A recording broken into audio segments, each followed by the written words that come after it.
अस्सलाम वालेकुम viewers, welcome back to learning art. Motivation in sports PSY 407 का lesson number 7। किसी भी काम को करने के लिए मोटिवेशन बहुत ज़रूरी होती है। दो तरह की मोटिवेशन होती है, intrinsic motivation and extrinsic motivation. Intrinsic motivation वो होती है जो इंसान खुद की चाह हो कोई भी काम करने की, जबकि एक्सट्रिंसिक मोटिवेशन होती है कि वो काम कोई इसलिए करने के लिए मोटिवेट हो कि उसके बदले में उसे कोई रिवॉर्ड कोई चीज़ मिलनी हो। Integrated theory of motivation includes the notion of intrinsic and extrinsic motivation.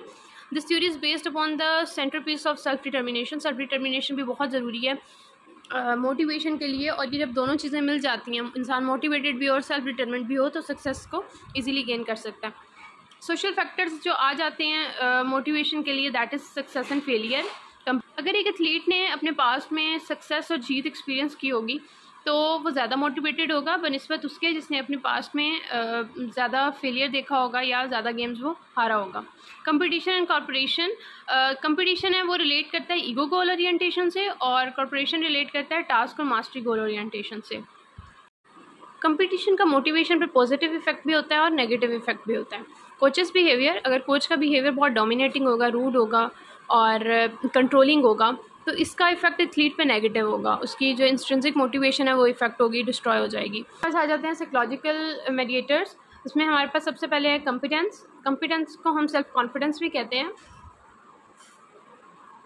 इसमें हमारे पास बताया जाता है कि लेट्स सपोज अगर एक एथलीट है वो किसी इंट्रिंसिक मोटिवेशन की वजह से खेल रहा है तो वो सक्सेसफुल होगा। अगर वो अपने ऊपर कॉन्फिडेंट है तो वो आगे जाके भी सक्सेसफुल होगा और वो अपने टास्क को अच्छे से परफॉर्म करेगा। मगर अगर कोई एक्सटर्नल रीज़न की वजह से खेल रहा है और अगर कुछ टाइम बाद वो एक्सटर्नल रीज़न ख़त्म कर दी जाती है तो वो फिर उस टास्क के लिए मोटिवेटेड नहीं रहेगा और थोड़े अरसे बाद वो उसमें अपना एंथुसियाज्म और अपना जो इंटरेस्ट है वो लूज़ कर देगा।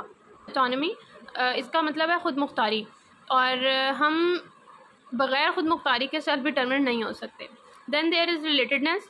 रिलेटेडनेस मीन्स कि अपने आप को अपने दूसरे लोगों के साथ रिलेट करना।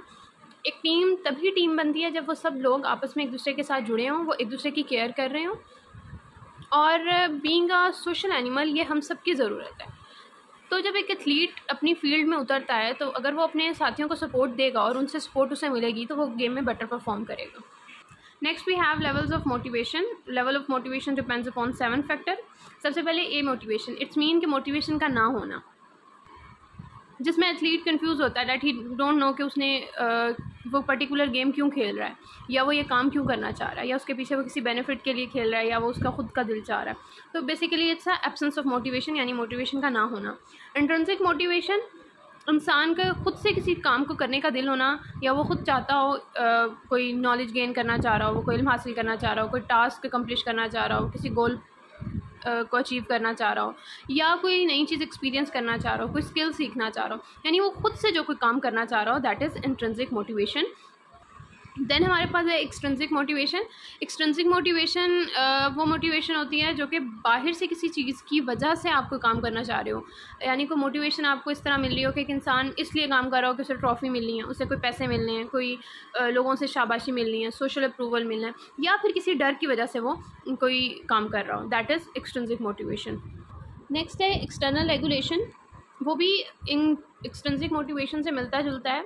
इसमें यही चीज़ है कि बाहर से कोई रिवॉर्ड मिलना है या किसी पनिशमेंट से बचने के लिए कोई काम किया जा रहा है। जिस तरह लेट्स सपोज एक रनर जो है वो 100 किलोमीटर या 10 किलोमीटर रेस में पार्टिसिपेट करता है सिर्फ इसलिए कि उससे प्रॉमिस किया गया है कि उसे कोई ट्रॉफ़ी या कैश रिवॉर्ड मिलेगा।